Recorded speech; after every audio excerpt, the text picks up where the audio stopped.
പാകിസ്ഥാൻ വിദേശകാര്യ മന്ത്രാലയം ദീർഘമായൊരു പ്രസ്താവന തന്നെ ഇറക്കിയിട്ടുണ്ട്, അച്ചടിച്ച് ഇറക്കിയിട്ടുണ്ട്.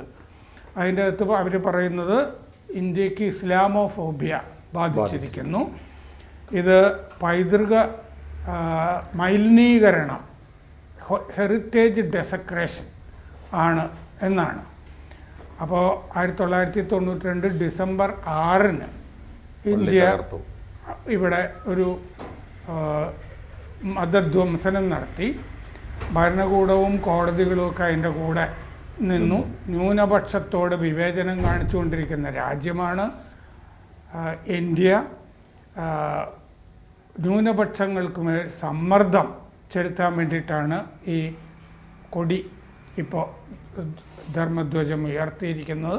ഇതിൻ്റെ അകത്ത് ലോകം ഇടപെടണം, ഐക്യരാഷ്ട്രസഭ ഇടപെടണം. അപ്പോൾ നമ്മളുടെ MEA, അതായത് വിദേശകാര്യ മന്ത്രാലയം, അതിൻ്റെ വക്താവ് രൺധീർ ജയ്സ്വാൾ പറഞ്ഞു പാകിസ്ഥാന് ധാർമ്മിക നിലവാരം പറയാനൊന്നും ഒരു അവകാശമില്ല, അവർക്ക് ധാർമ്മിക നിലവാരമില്ല, മറ്റുള്ളവരെ ഉപദേശിക്കാനുള്ള ധാർമ്മികത പാകിസ്ഥാന് എന്തായാലും ഇല്ല.